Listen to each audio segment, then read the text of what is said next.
Do you struggle to finish arm triangle chokes?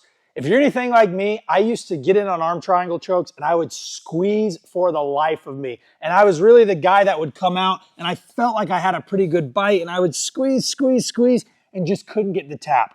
I even got to the point where I was doing arm triangles, coming off to the side and using them to just scoot up and try to take the back because I literally could not get the right squeeze on the arm triangle.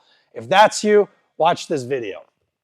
On arm triangles, some key details that I've found that have really made arm triangles a staple of my game now have been starting from this position and making sure that my right hand walks deep. So what I mean is when I start the lock of the arm triangle, this is a fine lock, but there's a lot of space in my right elbow right now.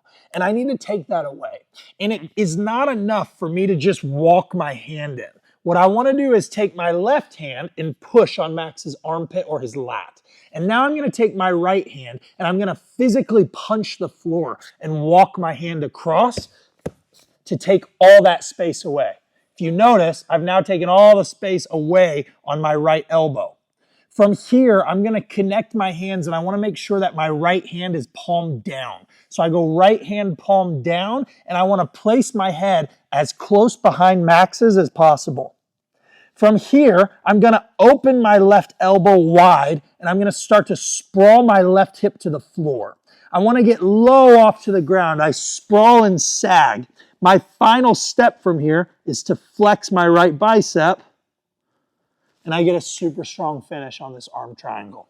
Okay, we're going to look at 3 stages on this arm triangle: mount, knee on belly, and side control. The first is this mount. So again, I start by making sure the lock is good. If I'm up here and I'm on Max's chin, it's not so good. I need to settle everything back and down.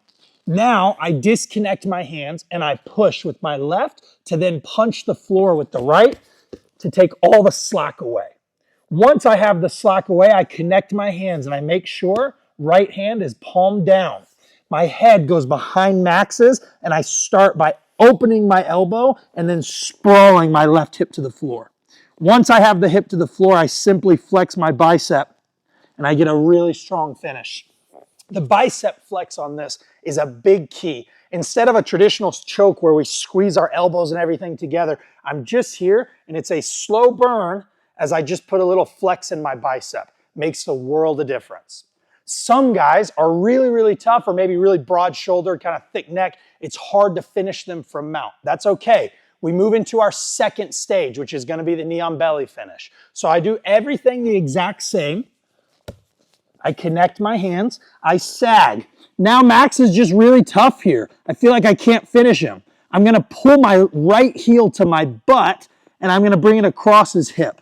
And now I build into knee on belly and I start sagging low as my head drops to the floor. I flex and I get a strong finish from knee on belly. I like this stage 2 here, the knee on belly, as more of like an intermediate. I like to use it to kind of cook people. So even though I can get the tap from there, I generally will finish the 3rd stage, which is side control. I like to come off to the side if somebody's really tough. Will you get the tap in knee on belly? Absolutely. But can you make it a little bit tighter by going into side control? Yes. So for me, I prefer either staying in mount or coming off to side control. We use knee on belly as our intermediary between the two. When I do this, I'm going to push across the same way and connect. I sprawl, I pull the heel to the butt, and now from the knee on belly, what I'm going to do is place my right knee up underneath Max's lat. I want to put it right here. And I want my knee pointed at Max. I don't want my knee here. Okay, this is just the way that I like to finish this arm triangle. It's made a big difference for me. I put my knee here. And instead of sprawling back, what I like to do is point my knees in opposite directions. I almost do the splits here. And what this allows me to do from this position is get super low to the floor. And now I put the flex on and he's already tapping before I can even squeeze. Just that pressure of my knee pushing him deeper into the choke as I'm holding him in place makes this super tight. Okay, so let's look at all 3 stages now. We're gonna start in our arm triangle. I push and I punch. As soon as my hands connect, I open the elbow. I make sure my head's low. I sprawl my hip.